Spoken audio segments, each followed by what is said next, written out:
Welcome to the Wellness Pulse with Monica Stevens. From CPR to self care, staying in rhythm with your well being. Thanks for tuning in. Have you ever wondered where CPR actually came from or why it was invented? I mean, of course, it's meant to save a life, to restore oxygen to the brain, heart, and the lungs. But have you ever thought about the people or the stories behind the creation of CPR? About how we got where we are today? I started to ponder that myself, and it hit me that CPR was born out of desperation, the same desperation that a victim's family, a bystander, or a healthcare provider might feel in those life or death moments. And I realized the science must have come from a very heartfelt place. As an instructor, I naturally value teaching CPR, teaching high quality CPR, and giving people the confidence and empowerment to act when they're needed the most. That had me reflecting, not just on the why of CPR, but on the how, the quality of the experience I offer, the tools I utilize, the equipment that I trust. And that led me down a rabbit hole. Where did all these teaching tools even come from? Mannequins, feedback devices, simulators, AED trainers. They didn't just appear. Someone had to develop them, test them, market them, and get them into our classrooms. And that's what led me to Bob Kaplan. Bob didn't enter the CPR world to teach CPR. He came into it by way of business, through a company looking for consumer-ready products. One of those products happened to be the CPR Prompt mannequin, which, by the way, was the very first mannequin I ever used as an instructor. It was affordable, lightweight, and accessible. Everything I needed at the time. But in speaking with Bob, I realized that the CPR Prompt mannequin wasn't just a one-off product. There were other CPR Prompt tools I had never even seen. Some of them designed to guide the user with verbal prompts, some that resembled AEDs, and others that supported practice without delivering shocks. They were part of a broader movement to make life-saving education more accessible, more scalable, and more effective. Bob represents something unique in this industry. Someone who's seen CPR education evolve from multiple angles as a businessman, a training center manager, a product distributor, and someone who watched these tools change over time. And through his lens, we get a deeper understanding of how the tools we rely on today came to be and why they still matter. Hi, thanks for joining us. Today I've got Bob Kaplan here. Bob Kaplan is someone who's been in the CPR industry for a while doing a variety of things.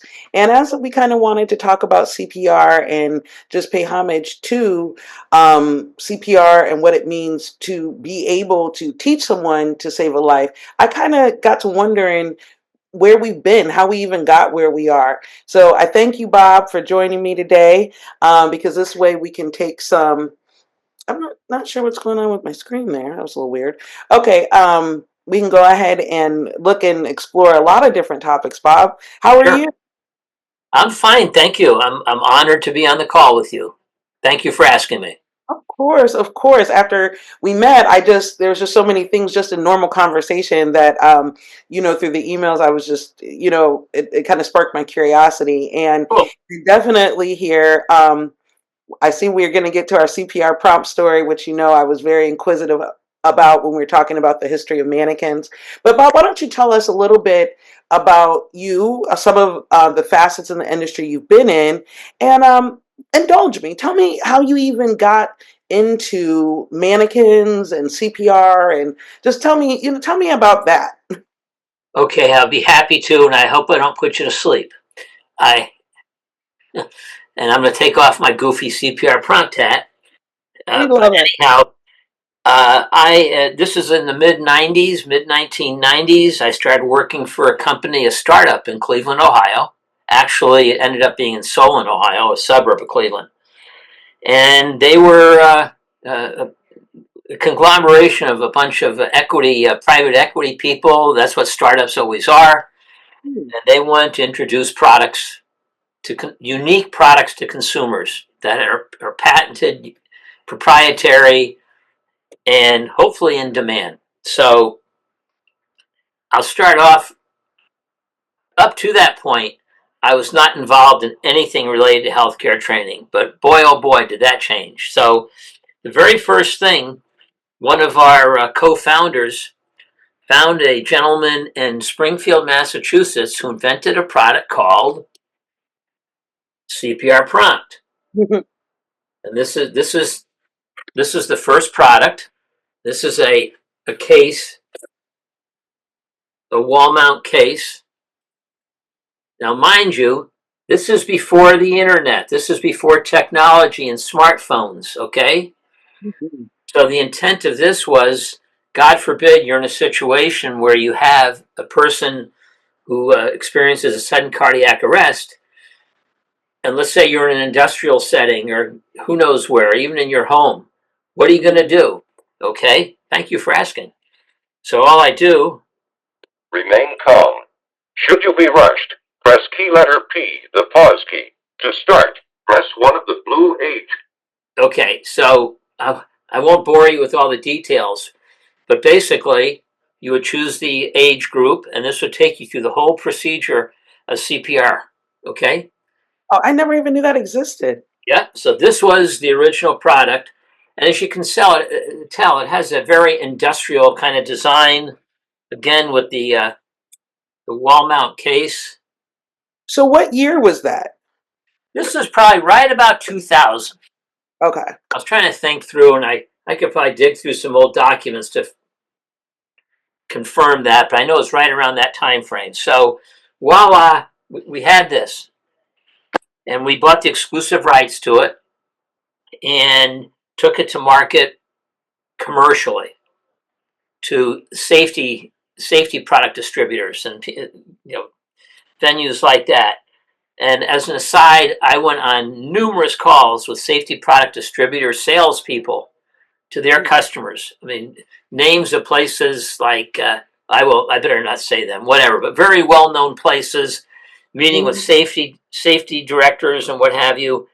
They all loved it, but people just don't want to learn CPR, and that kind of applies today too. Unless it's like you and me that were immersed in the business, people don't want to learn it. So anyhow, the real thinking, though, was that we need to bring this concept to consumers because consumer market obviously is much bigger than the commercial market. So we had a whole marketing staff doing research and came up with this product here, which I don't know if it'll, yeah, okay. So this is, let me see if I can get it in the camera. Is it showing? Yes, there you go. Step Okay. back, pull back a little bit. This Yes. is the CPR Prompt home learning system. Wow, that is like the Okay. now, yeah. So that, very, very consumer oriented packaging. Mm-hmm. I will also point out, I don't know if you can see it, the first Oh, and only outside product ever endorsed by the AHA. wow. Our CEO is a real smart, smooth talking guy. He's still around in Cleveland and doing very well, I'm sure. But he convinced the AHA that they needed to endorse this product, and I guess we paid them a small royalty. The home learning system was an adult child mannequin, Yeah. okay, an infant mannequin, Yep, I had him. infant mannequin, and VHS tape. Okay. Now, again, this is before DVDs and CDs, and I'm aging myself, but this was produced, just to be a name dropper, by a guy named Sid Galante, who was the same producer for the Jane Fonda workout tapes, which at that time was like off the mat popular. Okay. So, long story short, or as short as possible, I want to emphasize this foam body. Mm-hmm. I'll point out that being a foam body, it was not meant for commercial use. because it absorbed oils and stuff like that. It was Yeah. meant for family use, for people might use it once or twice a year. Okay, so I'm going to put that aside for now. So we brought that out initially. I think it was 2001 or 2002. Please don't hold me to that. Had it in major retailers all over the country.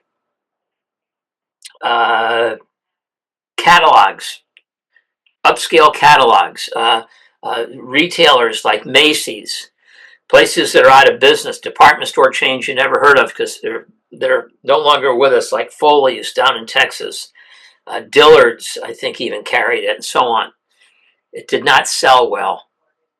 Our conclusion was, like I said earlier, people just don't want to learn CPR. And so it was prominently displayed. I know locally we had a department store chain that became Macy's. It was called the Bon Marché. We had it in there, enormous displays. Shoppers would just walk by it because they wanted to look at that toaster oven, or the next foot massager. They didn't care about learning CPR. So with that said, we thought, what do we do? We pulled back. Quite frankly, we had to take most of that merchandise back. Now what do we do? Well, our very smart engineers decided to take that product, and they found a very durable coating to put on. You can't tell on the video, but it's not that porous foam. It's a very durable coating on it, so it can be used commercially. So Go ahead.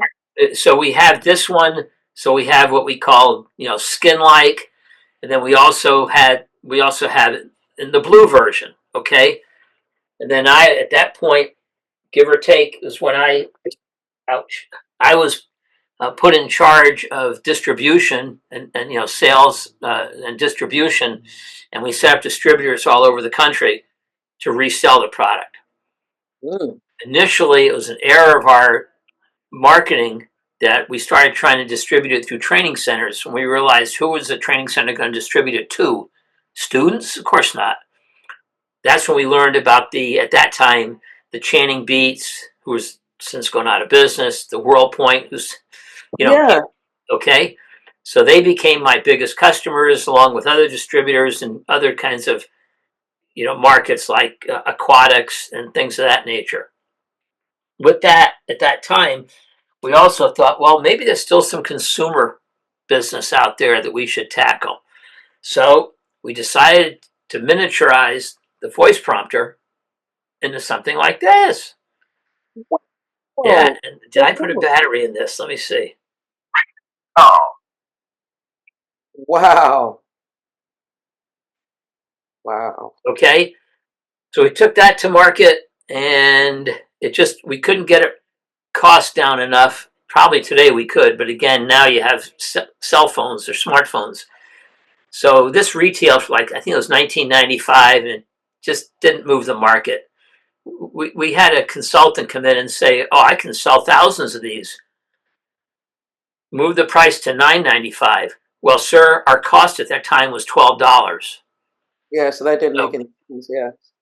Just a little something for experts, what is the expert? Somebody comes in from more than 50 miles away or something like that.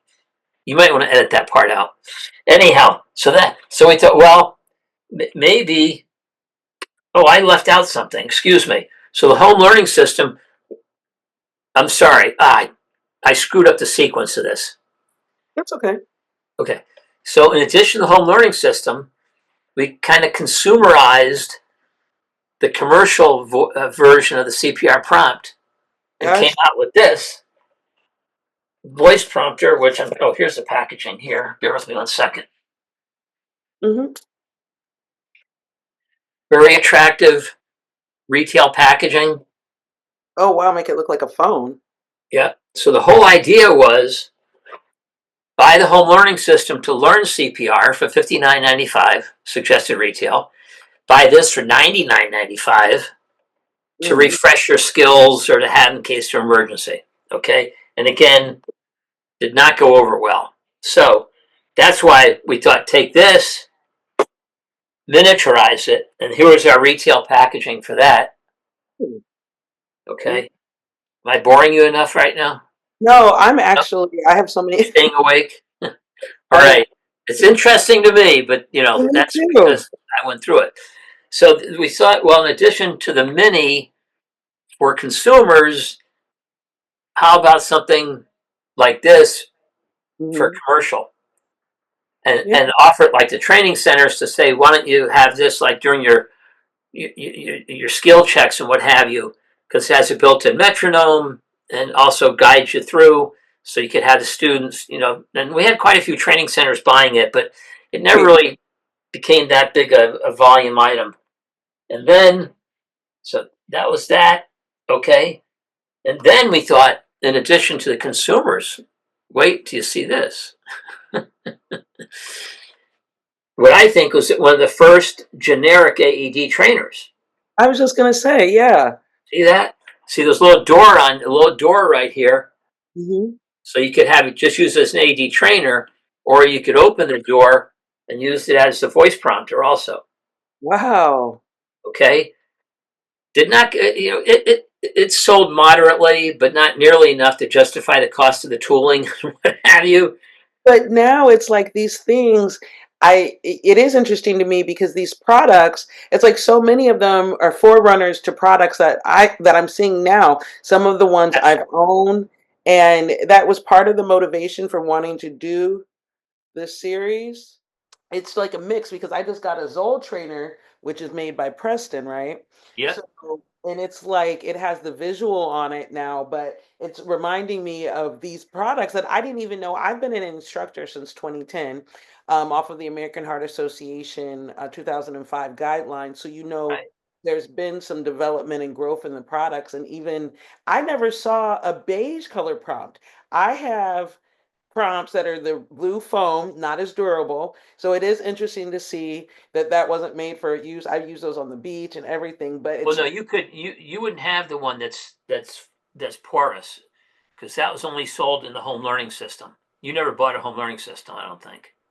maybe we got the mannequin secondhand. I have like three foam. I have one foam, and I have some of the wax like skin. Yeah, Um, yeah, yeah, yeah. Yeah, I'll show It you a should be. picture of them. But yeah, I have one of each. We just took some pictures for this thing.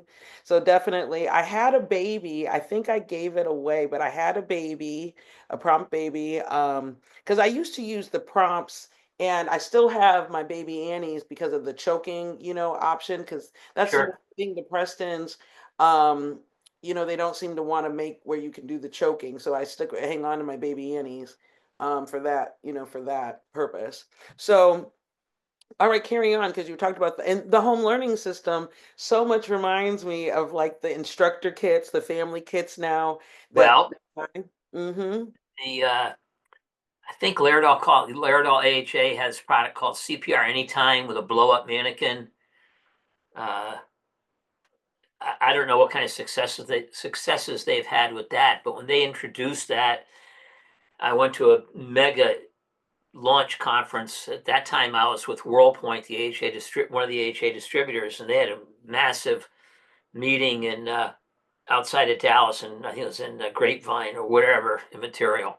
And they introduced it, and the speaker introducing it actually brought up the home learning system and ridiculed it, which I had to sit there and just take it because I felt like raising my hand and saying, "Excuse me, we tried."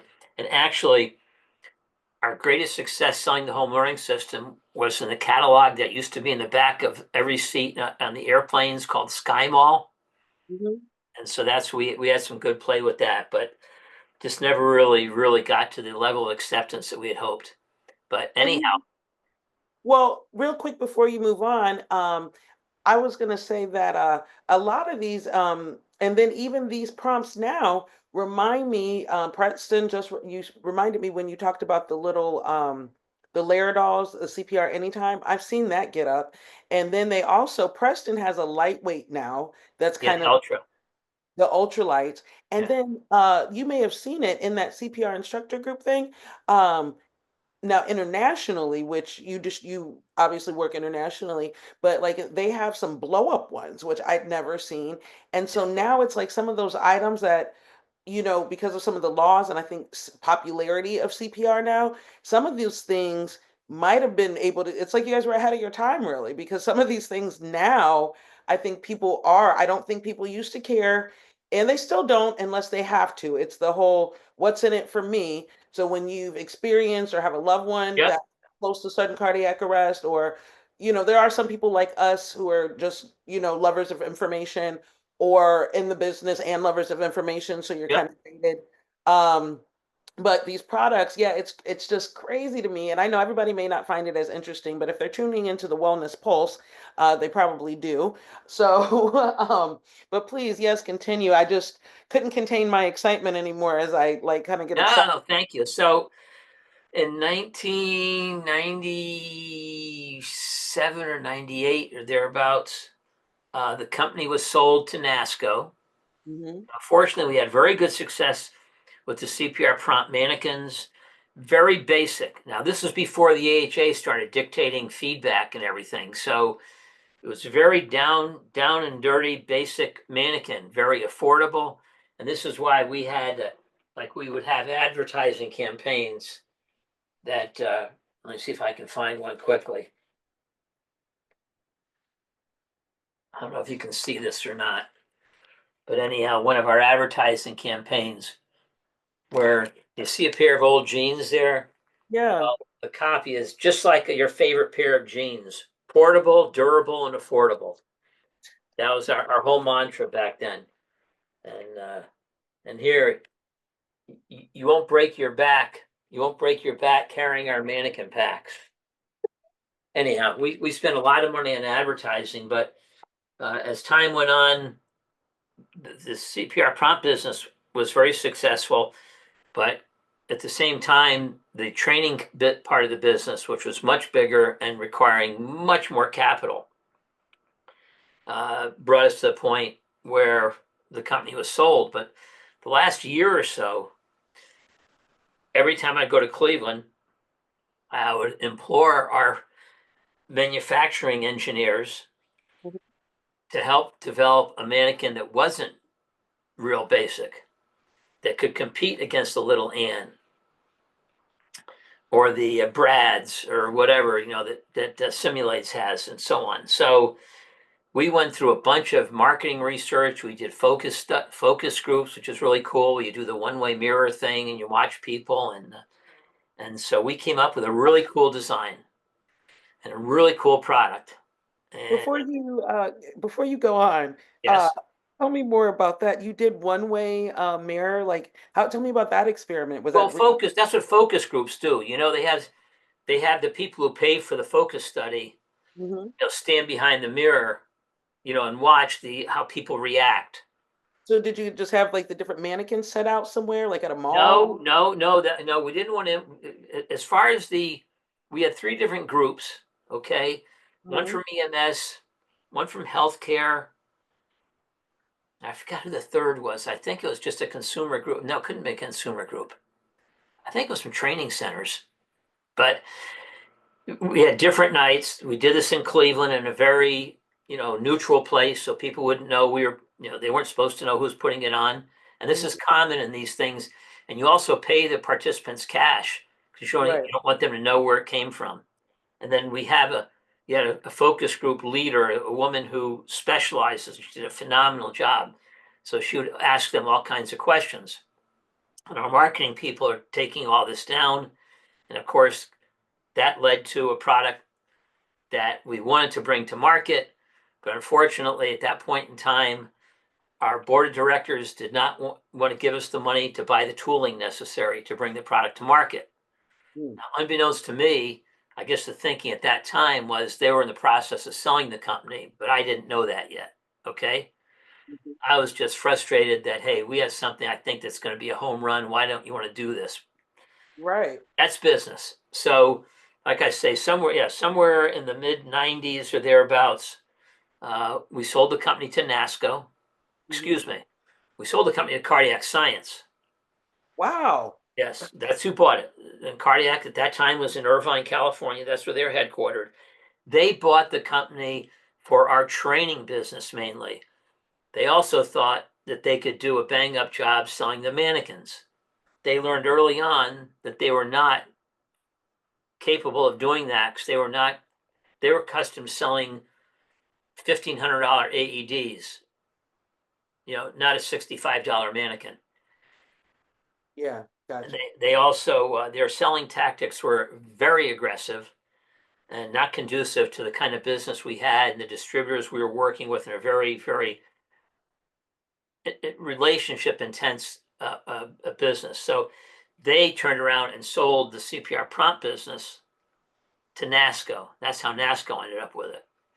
And I had an opportunity to work for NASCO, but with all due respect to Fort Atkinson, Wisconsin, we the Kaplan family, who's based in Seattle now and who have grandchildren in Seattle, decided that we were not going to move. And as it turned out, I ended up working for WorldPoint, not to bore people, but You're not boring us because, in fact, I was going to ask about that because, I guess to me, as a person who just started out, teaching CPR, thinking, man, it's really cool to teach a life-saving skill.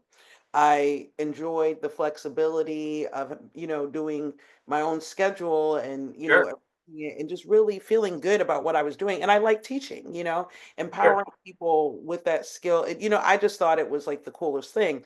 I wasn't even extremely business minded about it, other than really wanting to teach ACLS. And at that time, I wasn't a registered nurse, so I wasn't. In fact, I was getting into healthcare, but I was trying to figure out which way to go. My mother's a registered respiratory therapist.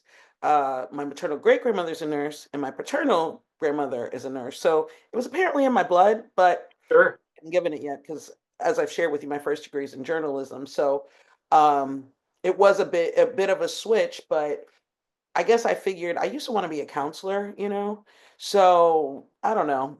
It kind of goes. But Yes, so all these brands, so it's like, oh, when I bought, the CPR prompts, like, here I am walking around with my little mannequins in a bag and, randomly educating people because, it's not common that you see a weird looking mannequin head in the back seat. It's always a conversation starter. sure. Um, and then cardiac science, ordering from World Point. And then I thought you said something about Shane and Beatty. Are they no longer in business? Yeah, Channing went out of business several years ago. Yeah. Wow, I guess that was probably during the time I was doing more referral business, but They're I a great, great company. And cool. I spent a lot of time, they were just north of Springfield, Massachusetts and Deerfield, Massachusetts. And I probably went there 3 or 4 times a year, doing product training and just meeting with their management and Mike Beat, who is just a wonderful human being. And it's a wonderful company. And they were an AHA distributor, but a big part of their business, they were a publishing company Hmm. to selling pamphlets and those kind of things, like predominantly to schools. Like how to quit smoking, and I forget. They have Yeah, countless titles, but you get the idea. The publishing business, with the advent of the internet and people just downloading, I'm sure, started hurting them. Then the mhm, AHA, at that time, they had 3 distributors. They had Laerdal, Channing Beat, and WorldPoint. exactly. They decided they only wanted to have one distributor. And so Right. Channing lost AHA. Their publishing business was not doing well. And so and to their credit, as I understand it, they honored and figured out a way for because they had employees there that were there like 30 and 40 years that were Mhm. pension eligible. And from what I understand, they figured out a way to honor all their pensions. They had a gorgeous facility, like I say, out in the country. It was an experience going there every time. And I don't, they must have sold the building or something, but yeah, they went out of business. Gosh, I bet it's been at least 5 or 6 years now. Wow. That makes sense because I bought a house like 4 years ago.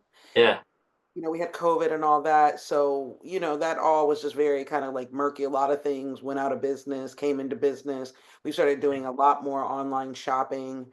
Um, So that's yeah, so that's interesting. But a lot of these names that you're talking about, I too have, but in a, probably in a different Sure, sure. No, so industry. you know, yeah. Well, WorldPoint, when I was selling the CPR prompt mannequins, as I mentioned, they were one of my biggest customers, and I always stayed in touch with the owner there and so on, and that's how it evolved. And he heard that I was leaving the CPR prompt. He offered me a position with the understanding that I would not be moving to Chicago, but that I would go there 1 week a month at least, which I did, and spent 7 years working there. So that's when I left there. Not that you're asking for a bio of Bob, but that's when I left there in 2011, went to work for a company that owns training centers and started managing a training center here in the Seattle area for 10 years. Okay, so tell me that. So when you left WorldPoint, then you decided to get into the training side of things. Yes, yeah, yeah. Well, a good friend of mine, ironically, there's every 2 years there's a convention. They call it CASS now, Cardiac Mm-hmm. Arrest Survival Summit. Used to Oh, be called wow. ECCU. Pardon me?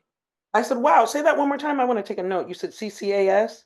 No, CASS, Cardiac Arrest Survival Summit. It's put on by the Citizens CPR Foundation, and it's every 2 years. To my knowledge, it's the only real national show that caters to the CPR industry. In other words, there are EMS conventions, expositions, conventions, Mm-hmm. and others that maybe a portion of them will have some CPR element to it. This is all focused on CPR, and I think I've been to every one since they started. The next one is in Phoenix this coming December. Oh, okay. Anyhow, back, I guess it was in 2010, I bumped into an old friend who I worked with at CPR Prompt. He was in the training business at the time. Mm-hmm. He had started a partnership with another gentleman, and they were buying AHA training centers.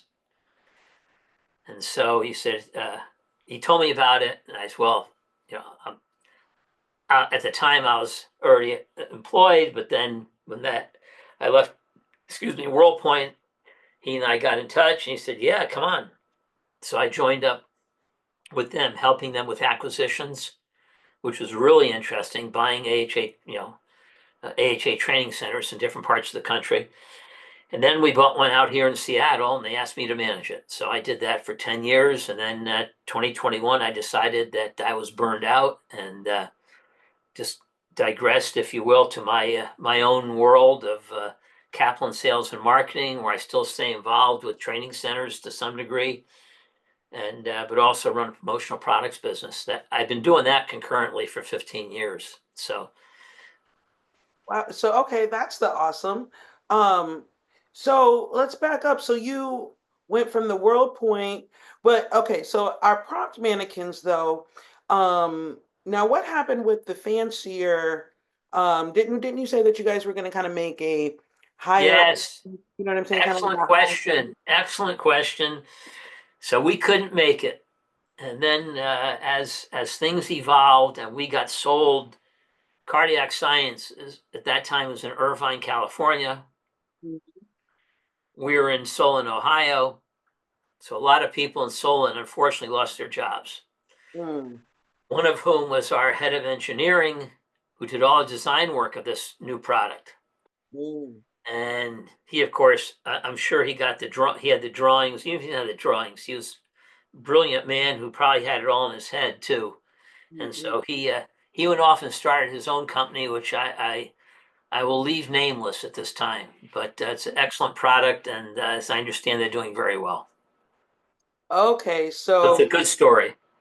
it got born, maybe not by CPR prompt the way we expected, but Right. somewhere out there, there's a version or maybe a grandbaby of the prompt that's a little nicer with a I different don't name. think the people at the company would like to hear that analogy necessarily, but Okay. that's my story, and I'm sticking to it. That I I was there, know. and the way the product evolved was really interesting, and it was a fascinating design, and you know It's doing very well today. But go ahead. That is the awesome. Just to see how things have evolved, and like I said, it just tickles me. Now, so what can you, I guess, give to the history of the AEDs? Because it seems like some of those prompts, I mean, some of the CPR prompt ideals were similar to the AED trainers. And didn't you also tell me that you used to sell AEDs, or was that part of your training center role or somewhere in your? Well, yeah, my checkered past. Thank you for asking. Well, in my time at WorldPoint, we sold AEDs, but also there was a period of time, excuse me, back with the compliant training business Hmm. that CPR Prompt was a division of. This gets a little confusing. Okay. Okay, but so we had the compliant training business. We own training centers. We also developed what we call the EMRS, Emergency Medical Rescue System, which was an item on a backpack that had an AED. I think we had oxygen, masks and everything else. And that we took to like golf course associations and all Mhm. any kind of commercial application what you could think of. And so that's how I was involved in selling AEDs at that time, which was at a very early stage. Which was back then, people looked at you like you had three ears when you said, "Here's something you go." Oh no, my lawyers are going to shut me down or whatever. Okay, today it's much more accepted today, but back then it was a real hard sell. And so at that time, we had a very close relationship with Physio Control. They were actually a minor investor in our compliant training business, and their president or their CEO was on our board of directors. Mm. So that was their LifePak 500 was a unit we had in our rescue system. So that's how I was involved in selling AEDs then went to work for WorldPoint, and then we became a distributor for AEDs, for Physio's AEDs, which Physio's now Stryker, of course. Okay, Physio's now Striker. Uh, how about Medtronic? Where does Medtronic fit into this? Okay, Medtronic bought Physio many years ago, Okay. all right? And Mhm. before Medtronic owned it, I'm trying to think who owned it. I think Lilly, the pharmaceutical company. Don't hold me to that. I'm almost certain Well, Lilly owned it, and then it got sold to an investment group, Bain Capital, which is famous for having Mitt Romney as one of its key members or whatever. And then Bain, to my understanding, sold it to Medtronic. Medtronic owned it for several years. They sold it to Stryker. okay, because when I got on, I'm looking up here because I'm trying to debate if I want you guys to see if you guys want you guys to see my shorts. Um, okay, I got an idea. Just give me one sec. I'm gonna hop up and grab this is gonna be tickle you. You still there? Yeah, What? the beauty of being able to come to work and have your shirt up and Oh, absolutely. I'm wearing jeans. right. I got on shorts. I live in Florida, so I um, know. they're Yeah, not it's easy and supposed to appropriate. be 70. I'm in Seattle. Mhm. Like, I may be able to put on shorts later today. Right now, it's only 45, but it's supposed to be 70 later today, which, whoo, that's major news here. Good. I want you guys to Anyhow, have some good weather. so you wanted to say something else? Oh, there it is. Well, that's the life pack. Okay, so the 500T is the trainer. Hmm. We back in the old compliant days, we made those for Physio. Okay, see, I knew you would have something to say, which is why I wanted to show it to you. Absolutely. Yeah, I got a few of those. I think I still have a few of those down in my garage. But yes, so we made those for Physio. And my God, at one point, we were pallet loads. Because That was the only AED when I first started getting into this sure, business. Not that trainer, but that was the only AED you saw was that yellow. You almost thought the AEDs were supposed to be that color. Like, you know what I mean? yeah. Until I guess they lifted the patent or something where they No, what happened? didn't. Physio ran into trouble with the was it the FDA? Who regulates them? I forgot. I think it's the FDA. Mhm. But they got closed down for like 2 years. They could only sell internationally, and I can't remember the years, but Physio was like darn. There were other AD manufacturers. They didn't have the patent. They may have had it very early on, but in the 90s, and so they didn't have exclusivity on the product on AEDs. And, but by them getting shut down for 2 years opened the floodgates, people like Cardiac Science, Heart Sign, Zoll, Phillips. Because see, what ended up happening, from my point of view, Yeah, was you used to see all of those, and we were teaching through the AHA, the 4 steps of operating the AED, yeah, and then all of a sudden you got something, like my Phillips trainer, yeah, which then, attached the pads, followed the prompts. And so I can't remember what I read, but something, or how I found out, but something made me realize that they changed that where all the AEDs weren't required to have the 4 steps, because technically this is, one that technically has 3 steps. You yeah. know what I mean? Because it was one of the, They call them automatic.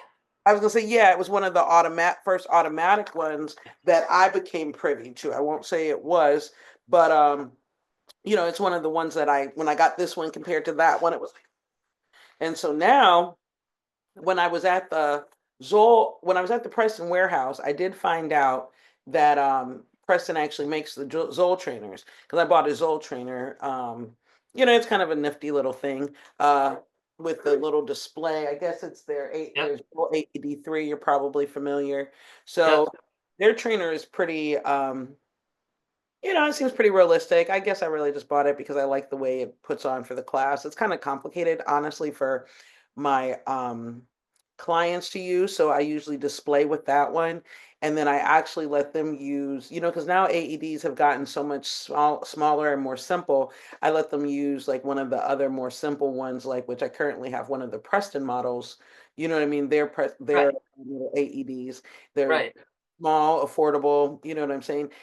They are a little got a little quirk to them, but uh, that's such a Yeah, well, it's what we found. There are two schools of thought as hmm far as training. There are people that insist upon using a replica of the live AED to train.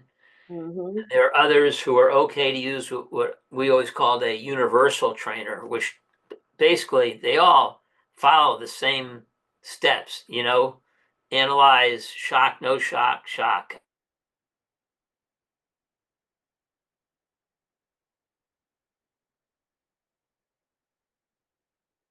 Uh-oh, Bob, did we lose you?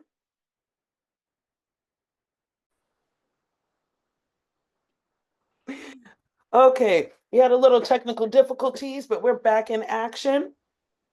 So we were talking about some of the development of the AEDs, and I was just saying that all this kind of gives me like what is it, nostalgia? Because it's Yeah, like I love a good story, and it's like all of this, and even just the fact that I was able to, come in contact and, meet you in the chat group, and, be able to interview you like this. And, you're just such a plethora of information. I mean, and I think to me, what I find, because I know you keep saying like, oh, who's going to be interested? But I find, I guess, that it's interesting because, um, I guess I love a good story.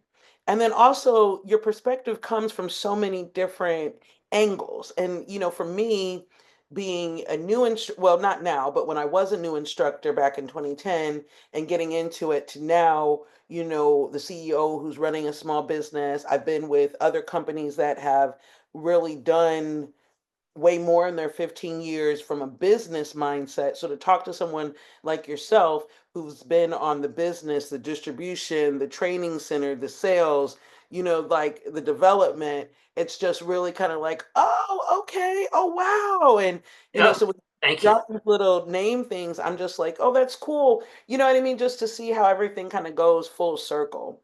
Well, thank you. And as if not that we can do it all over again, but if there were ever the opportunity to do it over again, Mhm. I would start managing the training center for 10 years.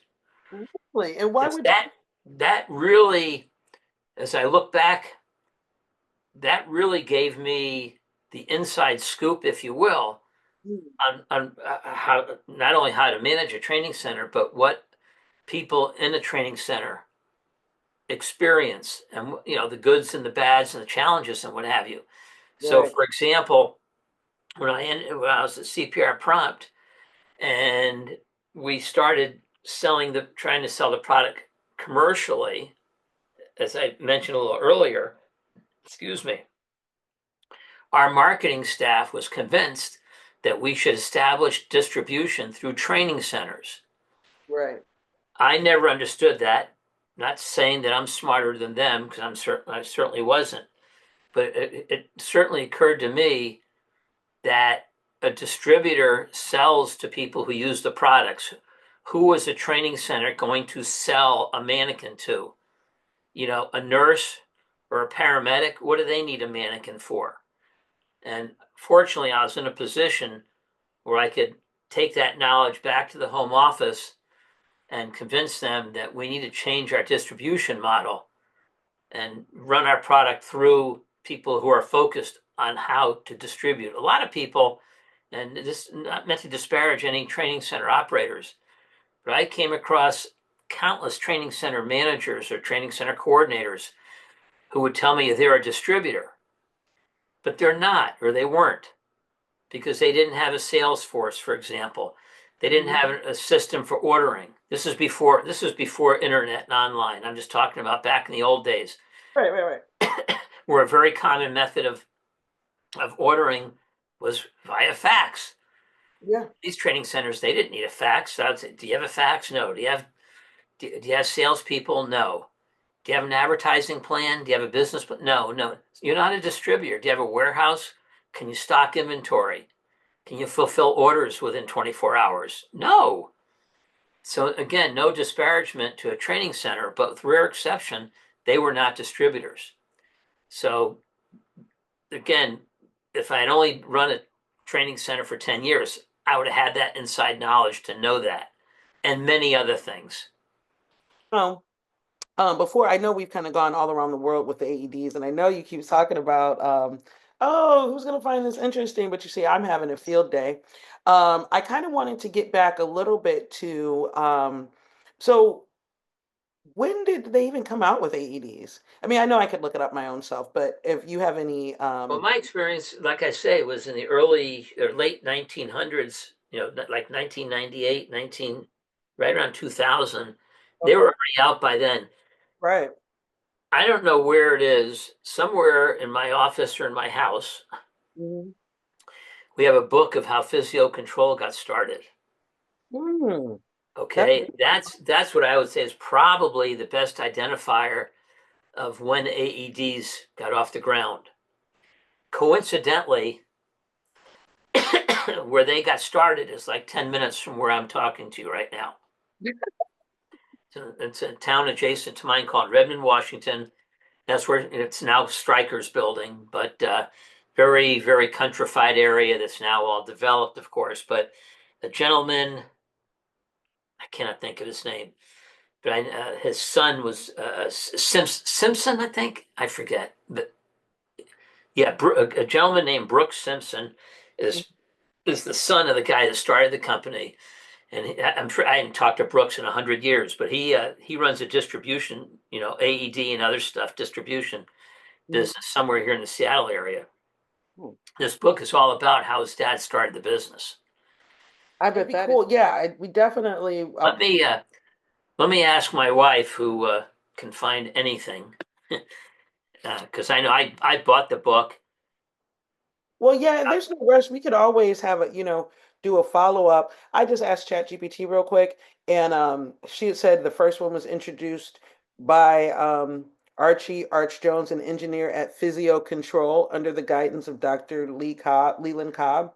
So, Yeah, find that book now that you mention it, but it talks. And as a matter of fact, I used to go over there quite often when I was with WorldPoint, and I was before that I was with Compliant and CPR Prompt, mhm, and I knew quite a few people. Once Stryker bought it, they terminated a lot of the people that I knew over there. The new mhm, broom sweeps clean, whatever. But they used to have like a mini museum in their lobby, and that book mhm, was there, and all the original, yeah. manual defibrillators, from days gone by that weighed like 25 pounds, but anyhow, so you got me curious now. I'm gonna try and find that book, and if I find it, I'll send you the code numbers and so on. Maybe it's available on Amazon or something.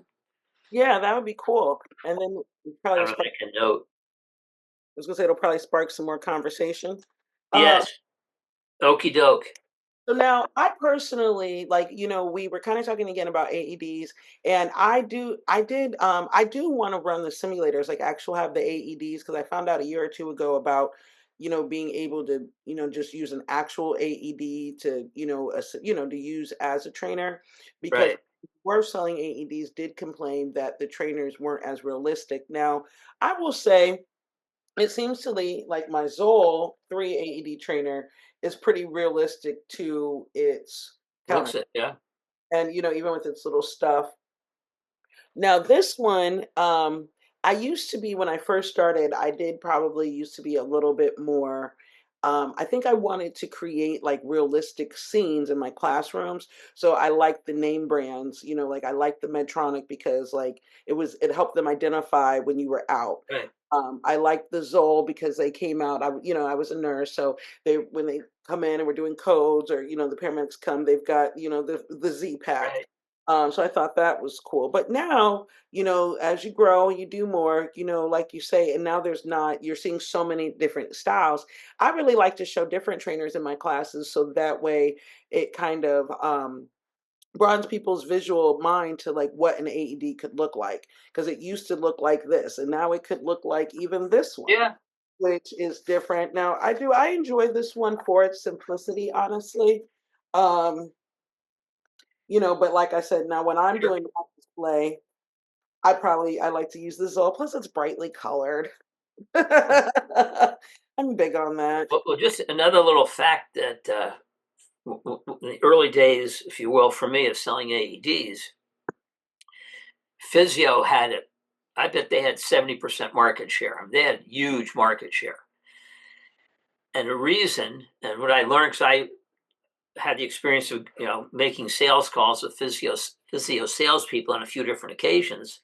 So if they would go to some business that inquired about an AED, on the way to that business, they would find the local fire department, the closest fire department, Mhm, stop in and ask them what kind of, they call them monitors, the real, the manual defibrillators. mhm, 99 times out of 100, that fire department had a physio life pack a defibrillator. Okay. mhm, So right away, and they had this, what they called quick connect system, where you could take the pads, keep the pads on and just move it from one device to another mhm. because they had the same connectors. Right. So, like I say, on this one occasion, I was with a gentleman. We stopped at the fire department in some podunk town, 100 miles south of Seattle. They said, "Yep, we use physio." We went and called on this big lumber company or whatever it was. Mhm, Well, one of the reasons, sir, you want to buy our AEDs is because your local fire station uses them. Why is that important to you? Because if you have our AED, it'll have the same connectors as their manual defibrillator. So they come in on, an mhm. emergency. All they need to do is unplug from your AED and plug in to their life pack,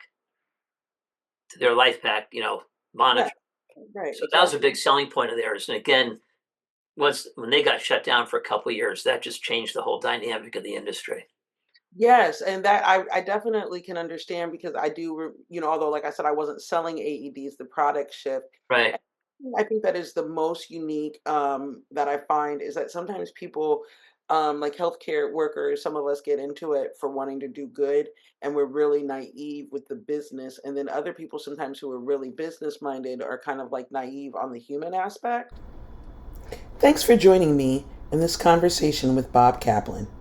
It's easy to overlook the business side of CPR education, the products, the packaging, the logistics, but those pieces matter. They're what make it possible for instructors like me, and maybe like you, to walk into a room and confidently teach someone how to save a life. Bob's journey through the CPR world, from startup sales to managing training centers and working with major distributors, shows just how layered this industry really is. And if we keep asking questions about how we got here, we'll keep finding ways to improve how we teach, how we learn, and ultimately how we save lives. Until next time, keep pressing forward and keep your hands in the center of the chest. Thanks again for listening.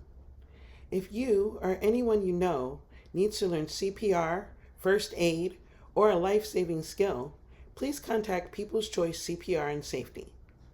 From CPR to self-care, the Wellness Pulse is staying in rhythm with your well-being. I'm Monica Stevens. Take care